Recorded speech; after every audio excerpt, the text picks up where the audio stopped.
class, the four which we will be able to play on the open beta. I won't go through the skills of the class, and I'm gonna just give you the overview which stats you need if you choose a specific path with the class. You will understand what I mean. We can start with Darklord. So Darklord, you have two options. Obviously, you have the two-handed mace Darklord. First of all, the Darklord has, even if you go with two-handed mace instead of shield and sword, you will still have more defense than any other classes. So that's one of the reasons why, even if you go two-handed Darklord, you won't be able to get the damage like a War Mage, because you will still have a lot more defense than War Mage, Whisperer, and other damage healing classes. So if you go for the Darklord as with the two-hand mace, you can go for. You need the three stats. The three important stats are crit, cooldown reduction, and evasion. As a Darklord, you will two-handed Darklord, you will be able to support and deal a decent amount of damage, but you won't. Obviously, you won't be able to tank that much. Because depending on the main set you go for, you can either go for more crit and less evasion, or more evasion and less crit. Depending on that, you can choose your artifact. Let's go for the artifacts here.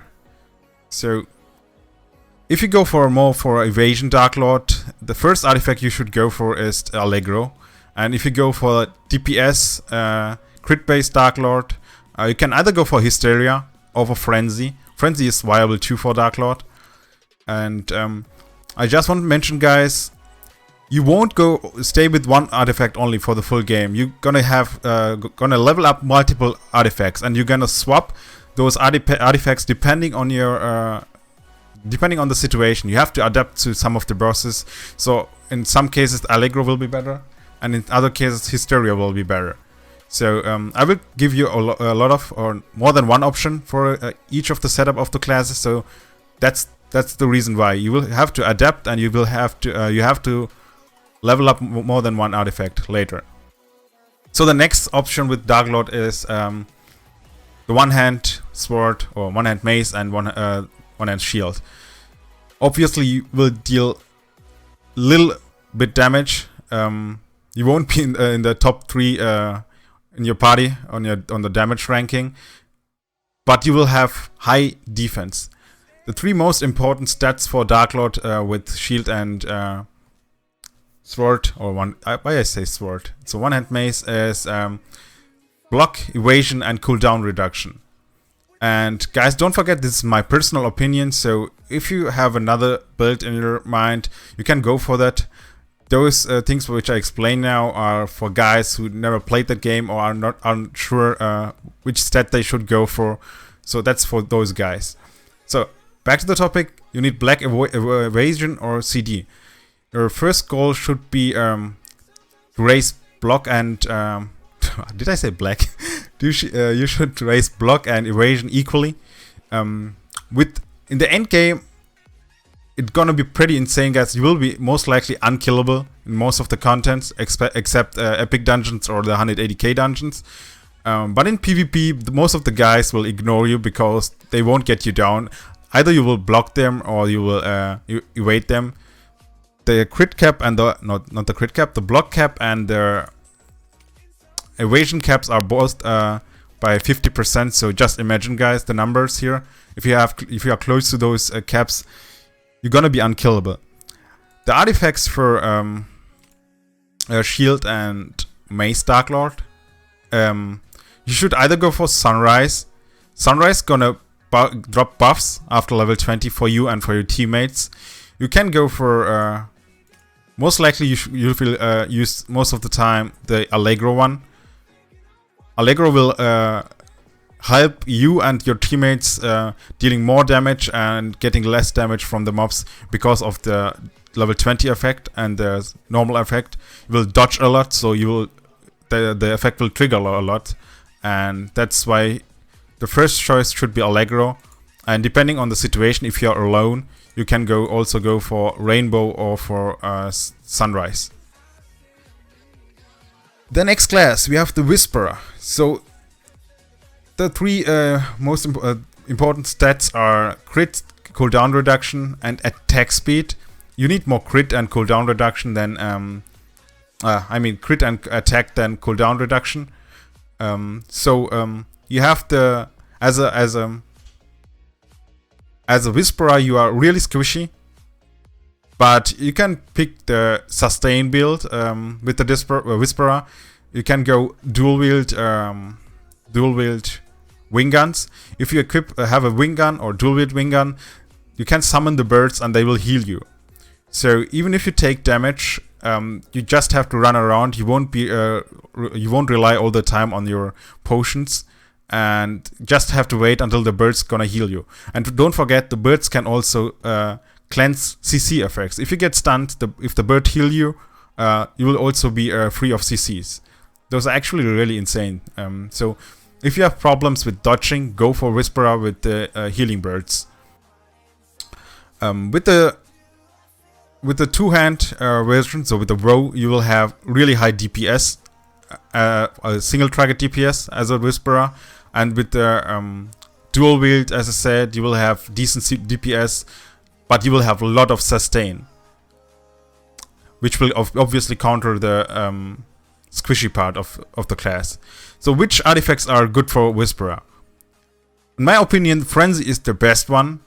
The second choice, the most of the damage dealer class will go for Hysteria, but for Whisperer you should really think about the Frenzy one because of your attack speed, and you will get with the level 20 effect you will get an even more attack speed and movement speed, and that's what you need as a Whisperer. So Frenzy and Hysteria are good options for a Whisperer. You can also go for Rainbow. Rainbow is also viable, but why I'm clicking there? So those two are the best choice for the Whisperer.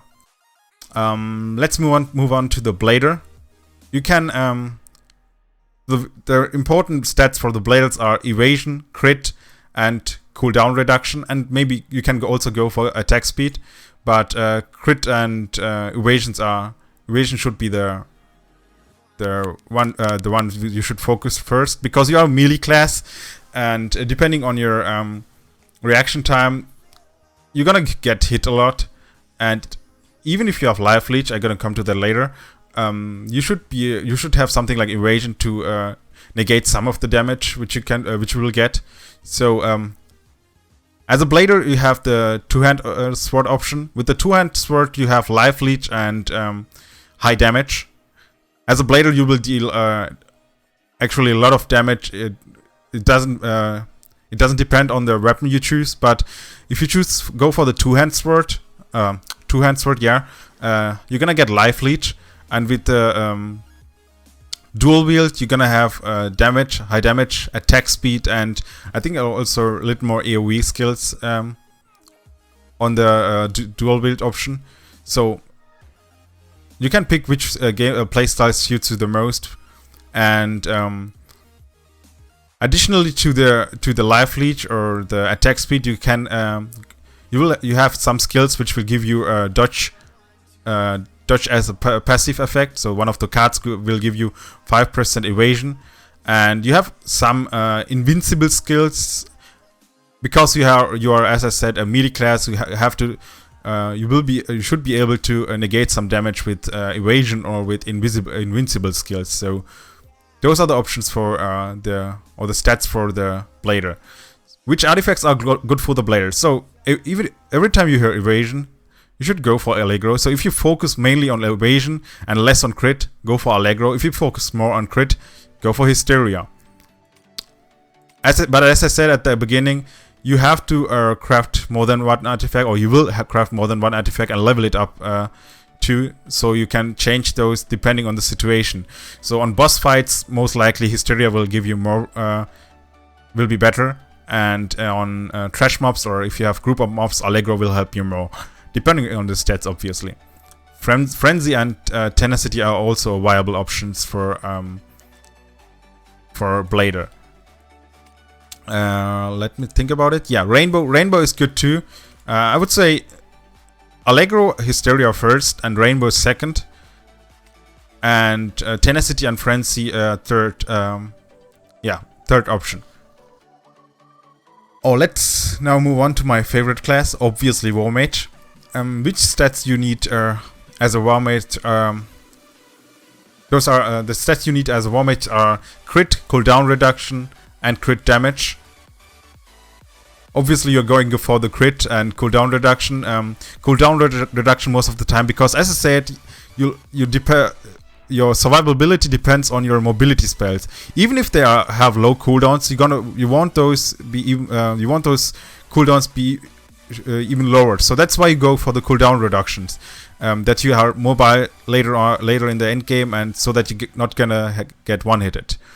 And the crit and crit damage, obviously, because you're a glass cannon, which deals a lot of damage. So Hysteria is the first one, or the most selected one here on the Korean server. Frenzy is viable, but Hysteria is better. On second place would be Rainbow. As you can see, my Hysteria is level 73, but I also have the Rainbow. Depending on the situation, I swap those. So if I have the feeling I get hit a lot, I can't negate the damage, but just by dodging, I'm gonna go for Rainbow, because it will give me a little more survivability. So those two artifacts are really good for War Mage.